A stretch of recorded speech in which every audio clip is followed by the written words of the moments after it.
Hello friends, this is Riddhi from EduPlanet. Hope you all are safe and doing fine. आज मैं आपसे discuss करूँगी topic administrative relations between centre and state from article 256 to 263 of the Indian constitution. Centre and state के बीच में administrative relations बनाने का motive ये था कि एडमिनिस्ट्रेटिव मशीनरी जो दोनों लेवल्स पे काम करती है, जो है सेंटर एंड स्टेट, उसकी स्मूथ एंड प्रॉपर फंक्शनिंग हो सके। तो इसीलिए कॉन्स्टिट्यूशन ऑफ इंडिया ने एक फ्लेक्सिबल, एक परमिसिव रिस्पॉन्सिबिलिटीज़ तैयार की, स्कीम तैयार की सेंटर और स्टेट के बीच में। तो ये क्यों किया, प्रोविजन इसीलिए उन्होंने ले डाउन की है कॉन्स्टिट्यूशन में, सो दैट जो फेडरल सिस्टम है हमारी कंट्री का, उसको वर्कआउट करने के लिए, उसकी सभी टाइप्स ऑफ जो इवेंचुअलिटीज़ हैं उसको वर्क करने के लिए और कंट्री में पीस एंड ऑर्डर मेंटेन करने के लिए कॉन्स्टिट्यूशन ऑफ इंडिया ने एडमिनिस्ट्रेटिव रिलेशंस बनाए। ये जो स्कीम है, scheme of allocation of administrative responsibilities, इसको क्या पर्पस था बनाने के पीछे? इसका पर्पस ये था कि जो लॉ है उसकी एडमिनिस्ट्रेशन हो सके, दूसरा है कि जो कोऑर्डिनेशन है स्टेट्स एंड सेंटर के बीच में वो भी अचीव हो सके, और तीसरा है कि अगर कोई डिस्प्यूट अराइज होता है, जैसे कि कोई सेंटर एंड स्टेट के बीच में कोई डिस्प्यूट अराइज हो गया है, या फिर कोई स्टेट्स के बीच में, जैसे कोई 2 या 3 स्टेट्स के बीच में कोई डिस्प्यूट है, तो उसको सेटल करने के लिए उन्होंने scheme of allocation of administrative responsibilities lay down की। Then next is centre state coordination. Constitution of India ने 4 टेक्निक्स बताई जिससे हम सेंटर एंड स्टेट कोऑर्डिनेशन को अचीव कर सकते हैं। पहला है centre's direction to the state, कि सेंटर किन पर्पसेस पे स्टेट को डायरेक्शन दे सकती है कि उन्होंने किस तरह से वर्क करना है या किस तरह से पार्लियामेंट के लॉज को फॉलो करना है। The next is inter government delegation of powers, कैसे सेंटर डेलीगेट करेगी पावर्स स्टेट को। तो 2 मेथड्स हैं, पहला है बाय एग्रीमेंट एंड दूसरा है बाय लेजिस्लेशन। तो ये 2 मेथड्स मैं आपके साथ डिस्कस करूँगी आगे वीडियो में। Then next is inter state council, then comes all India services. तो ये जो 4 टेक्निक्स हैं मैं आपसे 1 बाय 1 इसको डिस्कस करूँगी। तो पहले मैं आपसे डिस्कस करूँगी centre's direction to the states. Article 256 and 257 ये बताता है कि सेंटर किस पर्पसेस पे और किस तरह से स्टेट को डायरेक्शन देता है। तो इंडियन कॉन्स्टिट्यूशन का जो आर्टिकल 256 है वो ये कहता है कि जो सेंट्रल गवर्नमेंट है वो स्टेट को डायरेक्शन देगी, सो दैट कि जो पार्लियामेंट लॉज बनाती है, स्टेट उन पार्लियामेंट के लॉज के साथ ही वर्क करे। जो स्टेट की एग्जीक्यूटिव है वो पार्लियामेंट के लॉज के साथ ही चले, उनको देख के ही आगे अपने लॉज बनाए। Then next is article 257।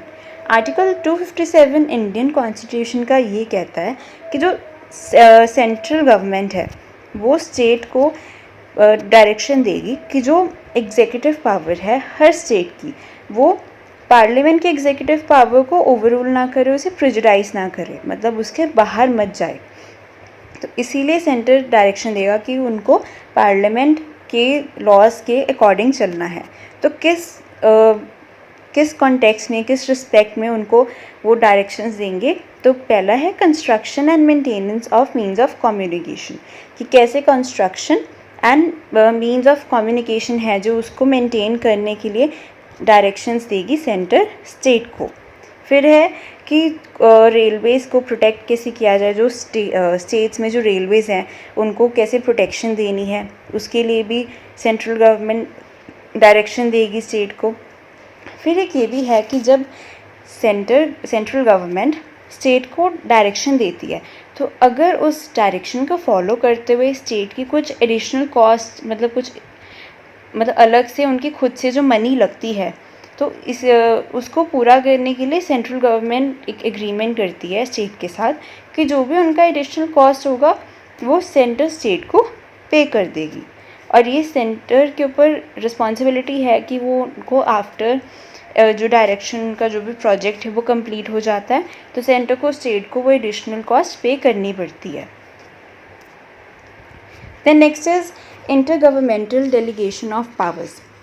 Article 258 Indian constitution का ये बताता है कि कैसे सेंटर स्टेट को अपनी पावर्स डेलीगेट कर सकती है।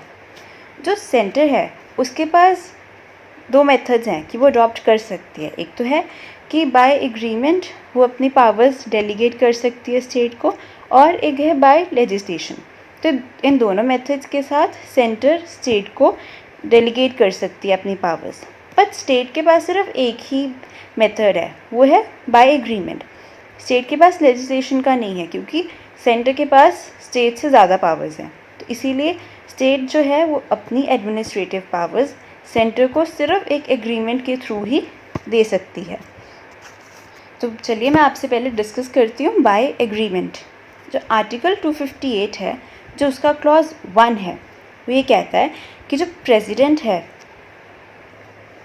कंडीशनली या फिर अनकंडीशनली गवर्नमेंट ऑफ स्टेट की कंसेंट के साथ या उस गवर्नमेंट को या उस गवर्नमेंट के कुछ ऑफिसर्स को कुछ ऐसे फंक्शंस डेलीगेट करेंगे जो सेंट्रल गवर्नमेंट के एग्जीक्यूटिव जो पावर है जो उनकी एरिया में आता होगा। तो ये जो डेलीगेशन बाय एग्रीमेंट है, इसमें स्पेसिफिक एंड जनरल दोनों होता है कि अगर कोई एग्रीमेंट तैयार हुआ है तो उसमें कुछ स्टेट्स का नाम है कि अगर कुछ स्टेट्स को ये चीज़ नहीं करनी है या कुछ स्टेट्स को करनी है तो उनके लिए वो जो डेलीगेशन होगा वो स्पेसिफिक होगा। बट जो बाकी सारे स्टेट्स हैं उनके लिए वो जो डेलीगेशन ऑफ पावर है बाय एग्रीमेंट वो जनरल होगा। Then next is by legislation. जो क्लॉज 2 है आर्टिकल 258 का, वही पार्लियामेंट को एम्पावर करती है कि वो कुछ ऐसे लॉज बनाए जिससे जो सेंट्रल गवर्नमेंट है उनकी जो पावर्स या उनके फंक्शंस हैं वो आगे स्टेट्स में डेलीगेट कर सके या फिर कुछ स्टेट्स के जो ऑफिसर्स हैं उनको डेलीगेट कर सके। वो पावर्स जो स्टेट के पास नहीं हैं वही power centre by legislation state को दे सकती है। मतलब जो स्टेट के पास पावर नहीं है कि वो उस मैटर के रिलेटेड कोई लॉ बना सके, तो वो पावर वो डेलीगेशन ऑफ पावर वो स्टेट को दी जाएगी सेंटर के थ्रू। फॉर एग्ज़ाम्पल जो सेंट्रल सेल्स टैक्स एक्ट है जो 1956 में बना था, तो उसमें एक एंट्री है, एंट्री नंबर 92A लिस्ट 1। उसमें सेंटर ने स्टेट अथॉरिटीज़ को कुछ पावर्स डेलीगेट की थी कि वो सेल टैक्स को कलेक्ट एंड एक्सेस कर सकते हैं इंटरस्टेट सेल्स के बेसिस में। जैसे मैंने आपसे लास्ट में पिछली स्लाइड में कहा था कि जो centre's direction to the state है कि उसमें अगर सेंटर स्टेट को कुछ कोई डायरेक्शन दे रही है और उस टाइम स्टेट की कुछ एडिशनल मनी है वो जो लगती है, तो वो centre with an agreement state को बाद में वो दे देता है। तो इसमें भी ऐसा ही है कि गवर्नमेंट ऑफ इंडिया के थ्रू पेमेंट होगी स्टेट को, वो मनी जो एग्री की गई होगी एक्स्ट्रा कॉस्ट पे जो लगाई गई होगी बाय द स्टेट। बट इसमें यह है कि ये जो एग्रीमेंट है वो जो सम होगा उस एक्स्ट्रा कॉस्ट का वो एक आर्बिट्रेटर डिटरमाइन करेगा, वो डिसाइड करेगा, जो चीफ जस्टिस ऑफ इंडिया के थ्रू अपॉइंट किया जाएगा। अब एक क्वेश्चन अराइज होता है कि क्या स्टेट अपनी पावर सेंटर को दे सकती है? नहीं, बिल्कुल दे सकती है। जैसे ही मैंने आपसे कहा था कि जो स्टेट गवर्नमेंट है वो सेंट्रल गवर्नमेंट को सिर्फ एक एग्रीमेंट के थ्रू ही अपनी पावर्स डेलीगेट कर सकती है।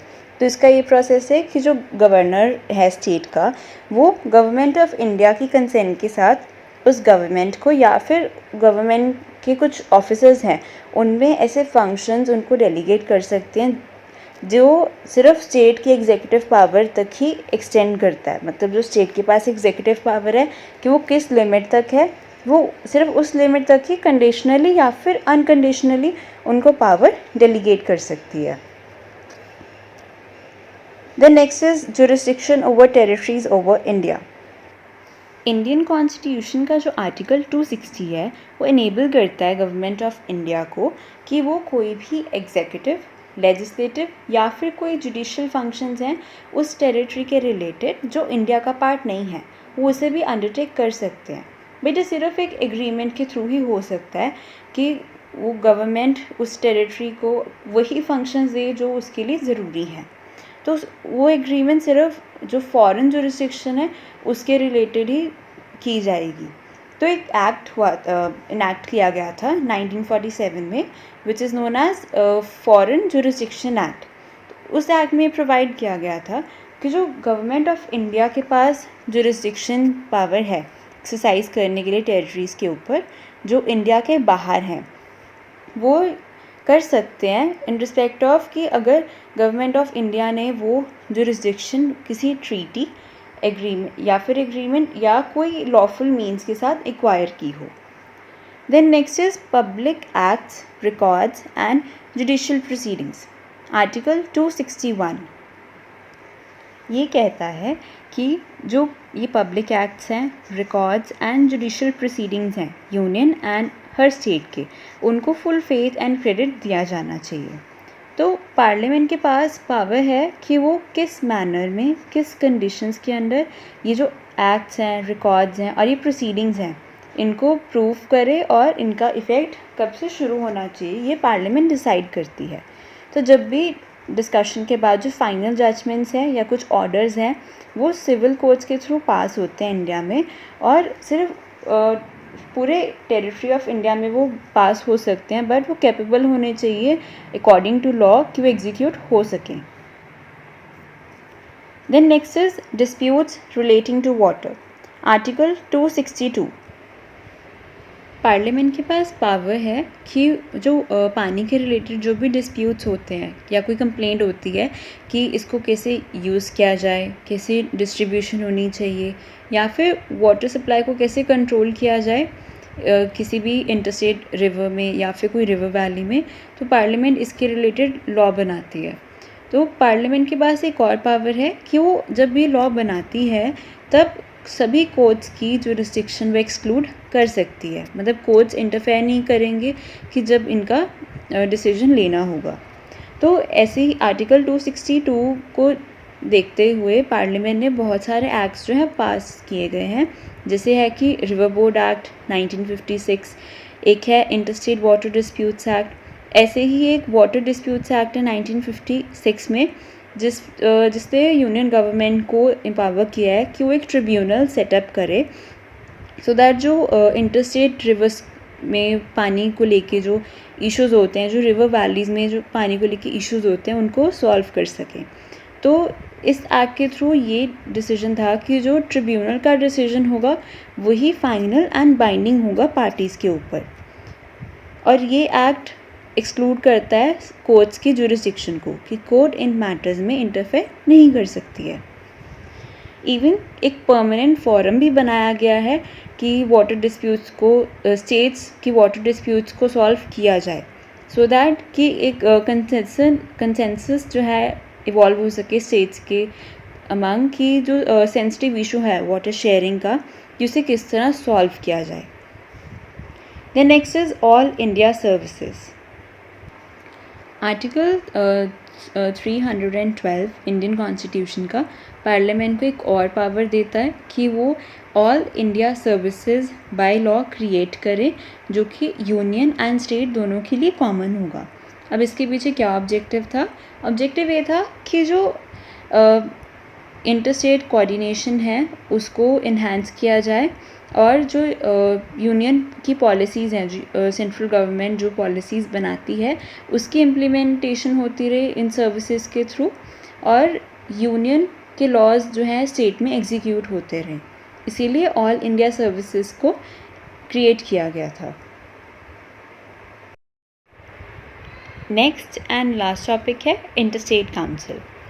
कॉन्स्टिट्यूशन ने दो इंस्टीट्यूशंस को विजुअलाइज किया था, पहला है जोनल काउंसिल और दूसरा है इंटरस्टेट काउंसिल। अब आप सोच रहे होंगे कि zonal council and interstate council का मतलब क्या है, तो पहले मैं आपको बताती हूँ कि जोनल काउंसिल क्या है। तो जोनल काउंसिल का जो आइडिया था वो हमारे first prime minister Pandit Jawaharlal Nehru ने क्रिएट किया था। उन्होंने ये आइडिया इनिशिएट किया था 1956 में थ्रू स्टेट रीऑर्गेनाइजेशन एक्ट के थ्रू 5 जोनल काउंसिल्स सेटअप किए गए थे इस एक्ट के अंदर।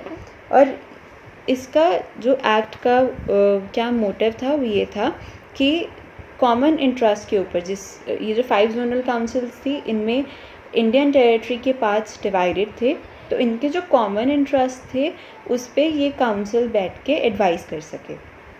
Then next is interstate council. Interstate council article 263 के अंडर इस्टेब्लिश हुई थी।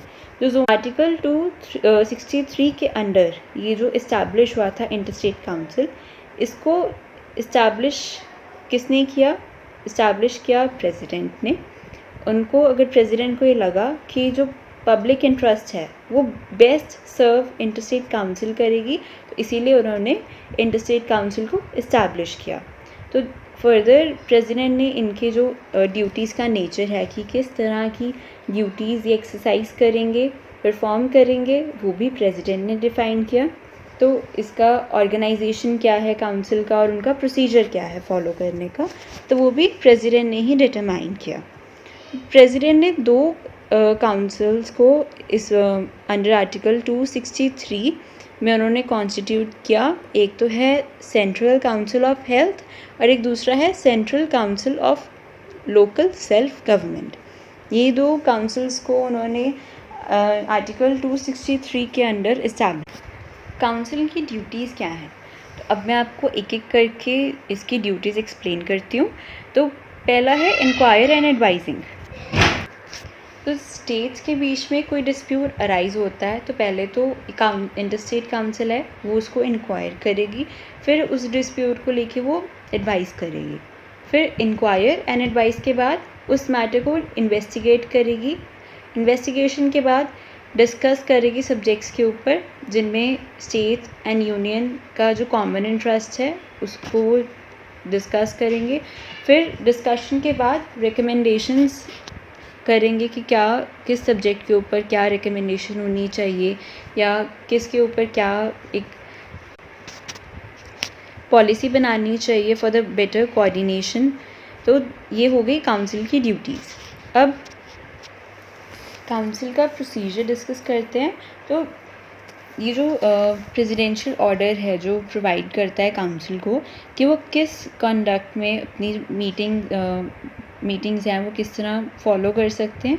तो पहले काउंसिल को गाइडलाइंस अडॉप्ट करनी चाहिए सो दैट जो इशू है उसको वो सिलेक्ट कर सकें और आइडेंटिफाई कर सकें और फिर उसके ऊपर डिस्कस कर सकें। तो ये काउंसिल को 1 साल में एटलीस्ट 3 बार मीटिंग रखनी पड़ती है और इसमें जो जैसे चेयरमैन डिसाइड करेगा वैसे ही सारी काउंसिल को करना चाहिए।